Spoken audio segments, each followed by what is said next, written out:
Okay, welcome to another episode of Tickle Check. If you find value in this content, please like and subscribe. Help support the channel. We always need it. Anyway, so today what I want to cover is out-of-the-box operation. Nobody ever talks about this because, well, I don't even think anybody really thinks about it. These guys, right out of the box, pretty much when you get them, you take it out of the box, you plug it into the wall, because usually it's a separate cord that would plug into the unit first, and then it would plug into the wall, automatically charge it. Once you charge it, that's what you need. You literally nowadays don't even need to use the app. The app is just kind of fluff or candy for really geeky people who just want to do way more with it, and they buy these products to do way more with them. Like time of use operation, as far as turn on, turn off, or whatever at certain times, do solar charging at a certain amount, or charging right out of the wall at a certain amount of rate as far as the charge. But these things, you don't really need the apps nowadays, other than a firmware update, which usually they have them updated right out of the factory.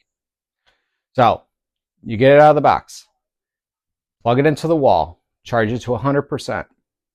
From there on out, once it's done, you can press the power button, turn it off, press or hold, usually do that. And then from there on out, when you need it, turn the power button on, turn the inverter button on, or I should say the power strip button, which in this case is this guy here. In this case, for this, it's right underneath this because it's got two outlets in the back for this specific model and EcoFlow unit. And in this case, this guy right here, that's his power strip. And, they usually have it kind of outlined, like right here on the anchor. It's outlined in this whole black matte part. This, not so much. It's either you know it or you don't. But they have it like right here on this, which will turn the whole thing on, plug in your device, and you got a big battery meter, and it tells you, hey, here's the countdown. Once it gets to 0, that's the bare bone basics, and that's what most people actually need to know, but it's not really explained like that. Anytime you pull up a YouTube video anymore, usually they're like, oh, okay, well, I just got this unit and da-da-da-da-da-da, and, and it does this and that, and let's see, and they run through all these tests, or they'll sit there and they'll talk about it, really.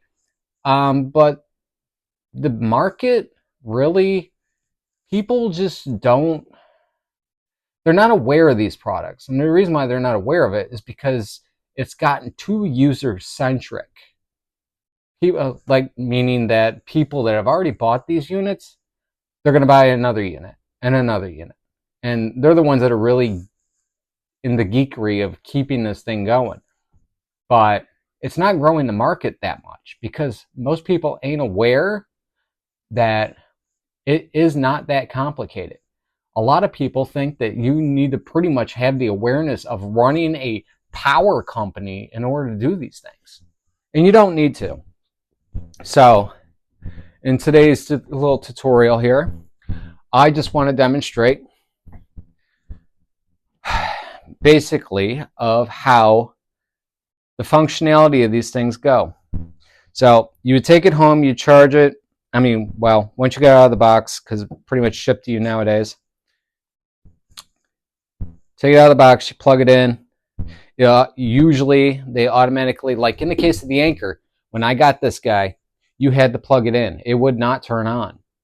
It was a factory, it was a accidental shipping kind of protection, as to where the only way you would activate the unit was by plugging it in. There was one software update I did on this guy, but other than that, never really had to. And I'm not even sure what it did.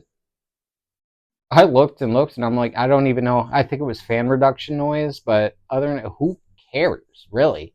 Because when you need it, you're like, oh, this thing's too noisy. No, I need it for my fridge. Mostly that's what ends up happening. But anyway, so a lot of these are press and hold, and some of them are not, but it's still the same basic thing. For this guy, turn them on. Okay, did his little thing, and now, okay, battery's at 100% because we've already gone past the step of got them out of the box, plugged them into the wall, charged them up. Good to go. Okay, so now this power strip button, I'm going to hit that on. From there on out, it's turned on. Plug in my device. You heard the click. That means, okay, this is all activated now. Plug my device in, my refrigerator, whatever appliance. And from there on out, good to go. Once this thing starts getting to 0, then you know you're about out of time. That's that basic. When you're done with them, say your power outage only lasted about half the battery life of this. Okay, fine. You might as well just go plug them back into the wall. But let's say you were already done with it and all that stuff. Well, this isn't one of those deals where you just tap the button to turn it off, because now it's going to do this fading light thing to indicate like it's breathing, a digital sleeping, so to speak. No, you can't do that. All it does is just put the display to sleep. Usually it's a long press. You hear a click on this one and it shows that it's off. Now, let's take it to 2 more examples here. So I'm going to go to Mr. EcoFlow here. All I had to do was just a short press, and from there on out, obviously I use this a lot because it's a small portable light form factor. And from there on out, okay, same deal. Use it for whatever. I got 2 more of these I use for sensitive electronics, small amounts of voltage draw, basically TVs and stuff, Wi-Fi and whatever. But if I just tap that, it's just going to put the display to sleep. You probably, yes, right there, I will still see a kind of a breathing, fade in and out brightness of an LED. The same thing this guy had. Well, it didn't turn it off because right there my display comes right back on. So you have to do a long press. Right there, it indicated off just before it shut right off. Now, last example here. So I did a press. No, quick press didn't work on this particular unit. I have to do a long press. There we go. Now we got a power up. So, okay, turn the inverter on. Here's my power strip. It clicked inside, so my power strip is now activated. I just plug an item in and go. When I'm done, after, say, I've already charged it, whatever, okay, we're good to go. So, I don't even need to hit these inverter buttons to turn them off at all. All I got to do is just, once again, don't just quick press it, because this is indicating that it's still on right here. They all seem to have an indicator light indicating that they're still like on standby mode. Once I press that again, it's right back on. It just puts the display out, but it's saying, hey, a sleep mode is indicating that it's in standby mode, really. But the only real way to turn this off is to press and hold. You'll hear the click when it shuts down completely. So anyway, that was just to give a bare bones basic understanding of these. Now, I will say this. When it did come to the initial setup of these, I had this guy particularly right out of the box, as soon as I go to plug him in, 900 watt charge. Now, he is able to go up to 1800 watts right out of the wall. Crazy. But 900 watt, if I wanted to get in there, which I did, I did knock him down to 600 watts because I don't want to put that much load on the circuit. But realistically, you don't really need these apps. You can just plug and play for the most part. Same thing with this guy here, Mr. Anchor. I believe he was preset out of the factory to charge at 600 watts. He will go up to 1200 watts as far as charging.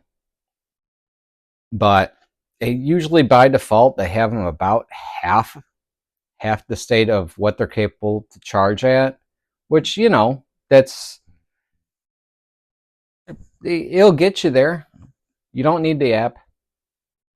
But most people don't know this stuff. So that's why channels like Tickle Check exist. Anyway, so I just basically wanted to cover a short little video on that to make people aware that you can basically do 4 steps, in which I'm going to review one more time. Take out a box, plug in wall, fully charge. Okay. Once it's fully charged, they will turn themselves on when you go to plug them in. They usually do. Just about all of them do. Once it's fully charged, press and hold the power button. Because a short press usually will not shut these off. They just put them in standby mode or sleep mode, which means they're always on. They're always like aware. But a long press will turn them off. And in the case of this one, it showed the words off and you heard a click. In the case of this guy here, now you heard a click. Anyway, turns them off. And then when you need to, well, like this guy, he was just a quick press and he turned on, but usually it can be a long press like him here. I think in Mr. EcoFlow's case, did we just settle that it was just a push button? Yeah, it was just a quick push and he was on. So those 2 little differences right there as far as turning the devices on. But as far as turning them off, it's always a long press. Make sure you hit the inverter buttons to turn these guys on, or you will not have power to your outlets. And that's basically it. So 4 simple things. You don't need those apps. Anybody, as long as they got those 4 things, you could write that down on a sheet of paper, or even take a quick video for that matter for somebody. It's like, hey, mom, this is what you do. Plug in your appliance, you know, blah, blah, blah. All right. Well, if you find value in this content, please like, subscribe. Thanks for supporting the channel. Got a little problem with talking today. And, well, I'll see you next time on Tickle Check. Thank you.